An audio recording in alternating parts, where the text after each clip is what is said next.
Hello student, स्वागत है आपका हमारे YouTube channel Shri education basic math पर। इस वीडियो में हम बात कर रहे हैं क्लास 10th के चैप्टर दो चर वाले रैखिक समीकरण के बारे में। और यहाँ पर जो इस वीडियो में हमारे पास क्वेश्चन होने वाला है वह है प्रश्नावली 3.3 से जो 5वीं लाइन हमारी है उससे क्वेश्चन हमारा 5 होने वाला है। तो यहाँ पर जो इस वीडियो में हमने क्वेश्चन लिया है वह थ्योरेटिकल क्वेश्चन भिन्न के ऊपर दिया गया है। तो यहां पर सबसे पहले हमें जानना होगा कि हमारे पास क्वेश्चन में क्या लिखा है। तो आइए क्वेश्चन को पढ़ लेते हैं। तो यहां पर सबसे पहले हमें क्वेश्चन को पढ़ना होगा और क्वेश्चन को पढ़ने के बाद यहां पर क्वेश्चन को सोल्व करना होगा। तो यदि किसी भिन्न के अंश और हर दोनों में 2 जोड़ दिया जाए तो वह 9/11 हो जाती है। यानी कि हमारे पास सिंपली कोई भिन्न है जिसके अंश और हर दोनों में 2 जोड़ने से हमारे पास 9/11 भिन्न का रूप हो जाता है। तो यहां पर हमें इस भिन्न का अंश और हर दोनों मालूम करने हैं। चूंकि यहां पर हमारे पास इस क्वेश्चन में भिन्न का अंश और हर नहीं दिया है। तो आइए नेक्स्ट लाइन को पढ़ते हैं। यदि अंश और हर दोनों में 3 जोड़ दिया जाए तो वह 5/6 हो जाती है। यानी कि जब हम भिन्न में 2 जोड़ते हैं तो हमारे पास वह भिन्न 9/11 हो जाती है। और जब दूसरी शर्त के अनुसार जब हम अंश और हर में 3 जोड़ देते हैं तो वह 5/6 हो जाती है। तो हमें भिन्न में सबसे पहले अंश और हर को मानना होगा, चूंकि यहां पर अंश और हर हमारे पास नहीं दिया हुआ है। तो आइए सबसे पहले अंश और हर को मान लेते हैं। तो यहां पर जब हमें इस तरह की कंडीशन में और इस तरह के क्वेश्चन में अंश और हर न दिया हो और न ही पता हो तो हमें अंश और हर को 2 चर राशि में लेकर के भिन्न को सोल्व करना होता है। तो यहां पर मानते हैं माना भिन्न का अंश x है।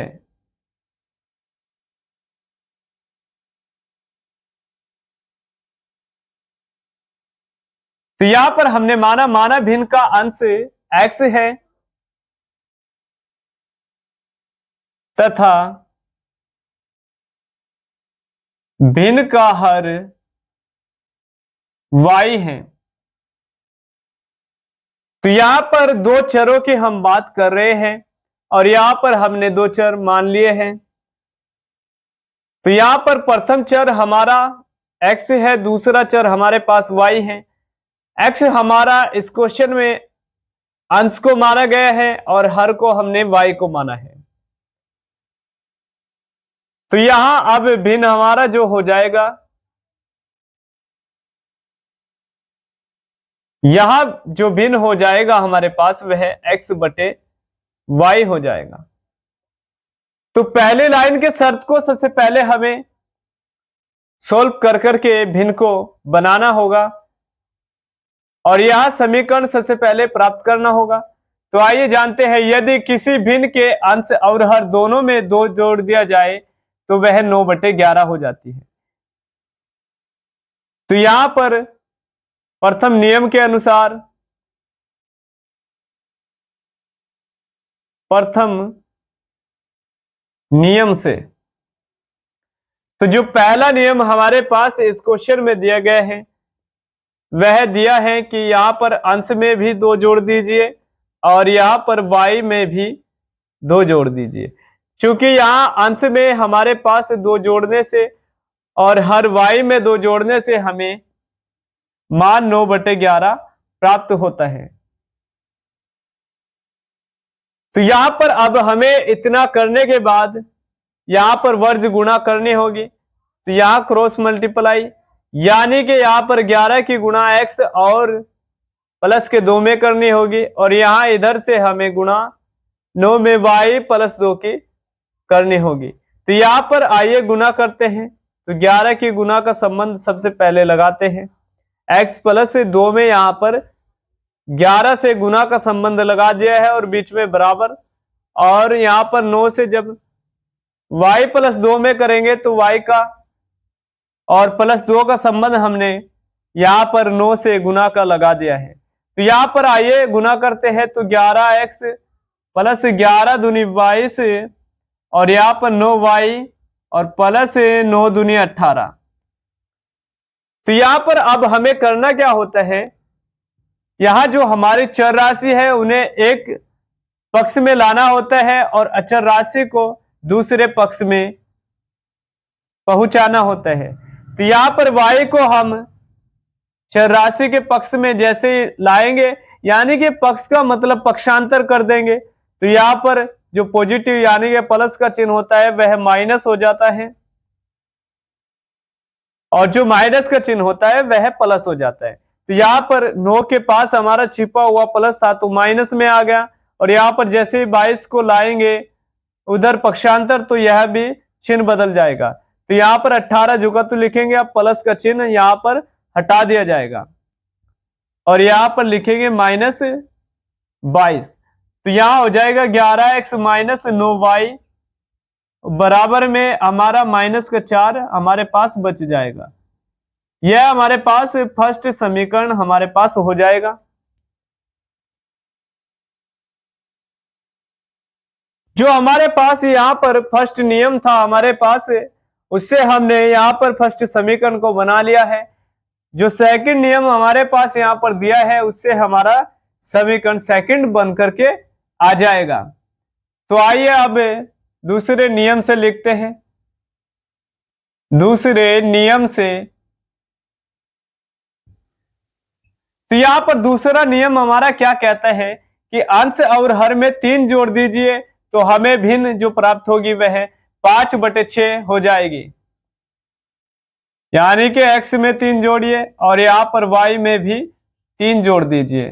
तो यहां पर अंश में हमने 3 को जोड़ा और हर में भी हमने 3 को जोड़ा, तब हमारी जो भिन्न हो जाएगी वह 5/6 हो जाएगी। इतना करने के बाद यहां पर क्रॉस मल्टीप्लाई यानी कि वर्ज गुणा कर देंगे। तो 6 के गुणा का संबंध हम लगाएंगे x प्लस 3 से, और यहां पर 5 से y प्लस 3 का संबंध लगा देंगे, और यहां पर सोल्व करेंगे तो 6x प्लस 6 18 और यहां 5y प्लस 5 तिया 15।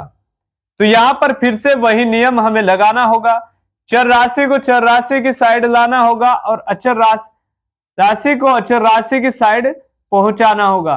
तो यहां पर 6x लिख करके हमें y को पक्षांतर करके इधर लाना होगा।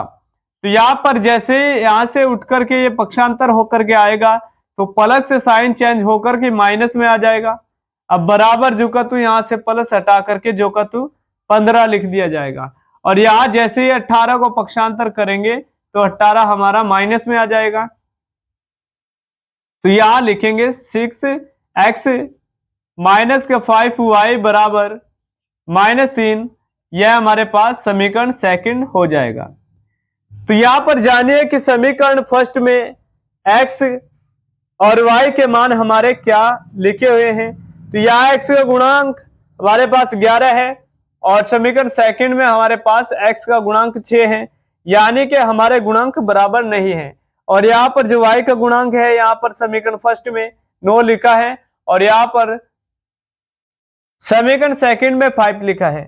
तो यहाँ पर जब हमारे गुणांक बराबर नहीं है तो हम x और y की वैल्यू को नहीं निकाल सकते, लेकिन हमें गुणांक बराबर करने के लिए क्या करना होगा, जो हमारा फर्स्ट समीकरण में x का गुणांक है उससे गुणा करनी होगी सेकंड समीकरण में, और जो समीकरण सेकंड में हमारा x का गुणांक है उससे फर्स्ट में गुणा करनी होगी।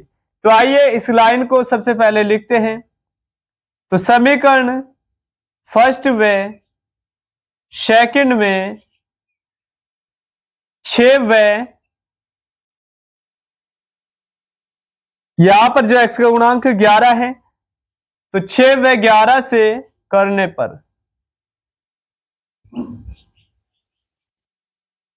तो यहां पर फर्स्ट समीकरण को लिख करके गुना का संबंध लगाएंगे तो 11x माइनस 9y बराबर -4 और गुना 6। तो यहां पर आ जाएगा 11 छिकी 66 x माइनस 9 छिकी 54 y और बराबर 6 चौक हमारे पास हो जाएगा 24। यह हमारे पास थर्ड समीकरण के रूप में आ जाएगा।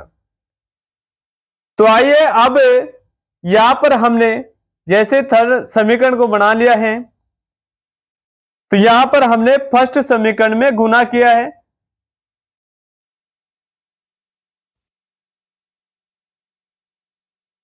तो अब हमें समीकरण सेकंड में 11 से गुना करना होगा। तो पहले समीकरण सेकंड को लिखते हैं। तो 6x माइनस 5y और माइनस का यहां पर 3 हो जाएगा। तो यहां पर हमें 11 से गुना करना होगा। तो 11 से जब गुना करेंगे 11 छिकी 66x और माइनस 11 पंजे 55y और 11 तिया 33। तो यह हमारे पास समीकरण फोर्थ मान लिया जाएगा। तो यहां पर x का जो गुणांक अब 66 लिखा है समीकरण थर्ड में, और यहां फोर्थ में हमारे पास x का गुणा 66 लिखा है। तो यानी कि थर्ड और फोर्थ में अब हमारे पास एक चर का गुणांक बराबर हो गया है, यानी कि x जो चर है उसका गुणांक हमारे पास बराबर हो गया है। अब समीकरण सेकंड और फर्स्ट से जब हमने थर्ड और फोर्थ को बना लिया है गुना करके, तो यहां वैल्यू हमें थर्ड और फोर्थ से मिल जाएगी। तो यहां पर लिखेंगे अब समीकरण थर्ड व फोर्थ से। तो यहां पर लिखेंगे 66x माइनस,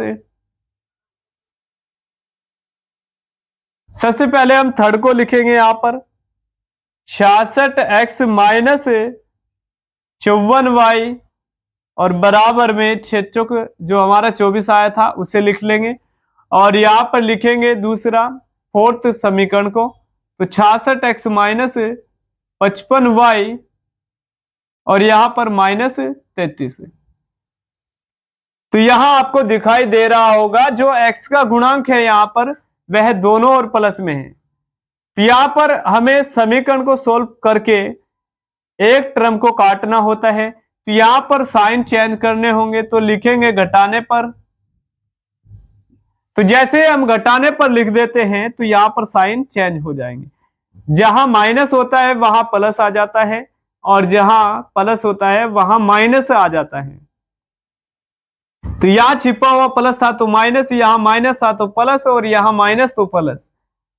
तो अब यहां पर 66 हमारा कैंसिल हो जाएगा।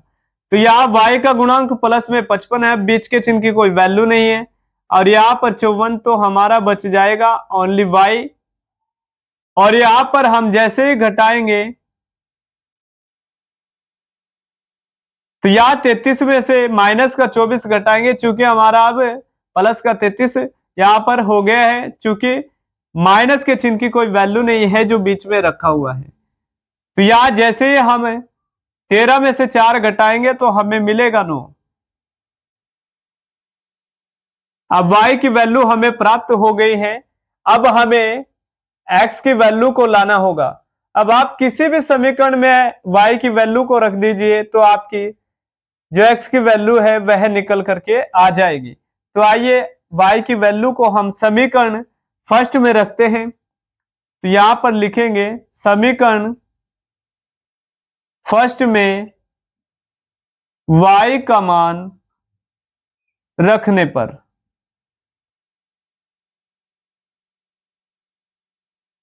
तो यहां पर हमारे पास जो फर्स्ट समीकरण है वह है 11x माइनस 9y और बराबर में 4 हमारे पास लिखा है। तो यहां पर y की बजाय अब हमें लिखना होगा यहां पर 9, और y हमारा 9 की गुना में है। तो यहां पर लिखेंगे 11x माइनस 9 गुना 9 और बराबर माइनस का 4। तो यहां पर 11x माइनस 9 बराबर माइनस का 4, और यहां पर अब आगे सोल्व कर लेंगे। तो यहां पर 11x माइनस 81 बराबर -4। तो यहां पर हम पक्षांतर कर लेंगे अचर राशि को अचर राशि की साइड। चूंकि हमारा नियम यही होता है, जब चर राशि का मान निकालते हैं तो वहां पर हमें पक्षांतर करना होता है। तो यहां पर लिखेंगे 11x और बराबर और -4 होगा। तो यहां पर 81 को जैसे पक्षांतर करेंगे 81 हमारा हो जाएगा प्लस में। चूंकि जैसे हम किसी भी अंक या संख्या को पक्षांतर करते हैं तो हमारे पास साइन चेंज हो जाता है। तो माइनस से प्लस हो जाता है, प्लस से माइनस हो जाता है। जब हमें 81 में से -4 को घटाएंगे तो यहां हमारे पास हो जाएगा 77। और यहां पर हमारे पास नियम यह होता है, जब हमें किसी भी चर राशि का मान निकालना होता है तो जो चर राशि की गुना में अंक होता है उसे जैसे अचर राशि के पक्षांतर में लाते हैं तो वह मान हमारा बटे में चला जाता है। तो यहाँ पर 11 सतह हमारा अब हो जाएगा 77। चूंकि 11 को हम बटे में लाए हैं और बटे का मतलब यहाँ पर भाग होता है, तो यहाँ पर 77 हमारा 7 बार में कट जाएगा तो x का मान हमारा 7 हो जाएगा। तो यहाँ पर x की वैल्यू हमारे पास 7 आ गई है और यहाँ पर y की वैल्यू हमारे पास 9 आ गई है। और यहाँ हमने भिन्न को जो माना था वह x बटे y के रूप में माना था। तो जो क्वेश्चन में हमें पूछा गया कि वह भिन्न ज्ञात कीजिए, तो अब आसानी से वह भिन्न हम बता सकते हैं। तो आइए लिखते हैं, अतः वह भिन्न 7/9 है। चूंकि हमने जो भिन्न मानी थी वह हमारे पास 7/9 के रूप में निकल करके आ गई है।